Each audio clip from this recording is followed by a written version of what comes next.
নমস্কার বন্ধুরা, এই মুহূর্তের সবচেয়ে বড় খবর, ভাতা দেওয়াই যাবে না, বড় রায় সুপ্রিম কোর্টের। সরকারি কর্মীদের মাথায় হাত পড়তে পারে। এই মুহূর্তের সবচেয়ে বড় খবর এবং বড় ঘোষণা, কোনো সরকারি কর্মীর বাবা যদি অবসরপ্রাপ্ত সরকারি কর্মী হয়ে থাকেন এবং বাবার জন্য বরাদ্দ হওয়া আবাসনে যদি বিনা ভাড়ায় সংশ্লিষ্ট সরকারি কর্মী থাকেন, তাহলে কি তাকে হাউস রেন্ট অ্যালাউন্স বা বাড়ি ভাড়া ভাতা দেওয়া যায়, মানে এইচআরএ দেওয়া যাবে কি না, সেই নিয়ে আজকের এই ভিডিও। আজকের এই ভিডিওটি শুধু রাজ্য সরকারি কর্মচারীদের বাবার জন্য নয়, সরকারি কর্মচারী এবং অবসরপ্রাপ্তদের জন্য আজকের এই ভিডিও। আজকের এই ভিডিওটি কিন্তু আপনারা অবশ্যই প্রথম থেকে শেষ পর্যন্ত দেখবে।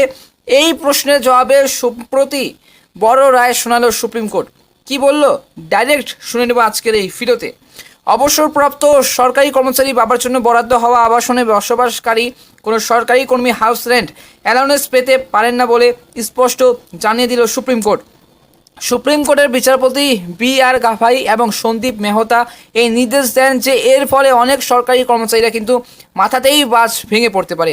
তবে এরকম যে উল্লেখযোগ্য এক সরকারি কর্মীকে সম্প্রতি এইচআরএ ফেরত দেওয়ার কিন্তু নোটিশ পাঠানো হয়েছিল তার অফিস থেকে, সেই নোটিশকে চ্যালেঞ্জ জানিয়ে কিন্তু আদালতে দ্বারস্থ হয়েছিলেন সেই কর্মচারী সরকারি কর্মী। আবেদনকারী সরকারি কর্মীর বাবারও কিন্তু সেই সরকারি কর্মচারী ছিলেন, এখন অবশ্য তিনি অবসরপ্রাপ্ত এবং বাবার জন্য বরাদ্দ হওয়া যে আবাসনেই যে থাকতেন সেই কিন্তু সরকারি কর্মী।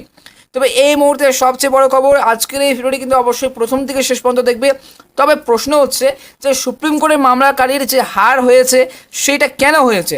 আদালতে জানিয়েছে এইচআরএ ফেরত চেয়ে যে নোটিশ পাঠানো এবং হয়েছে তা পুরোপুরি কিন্তু বৈধ।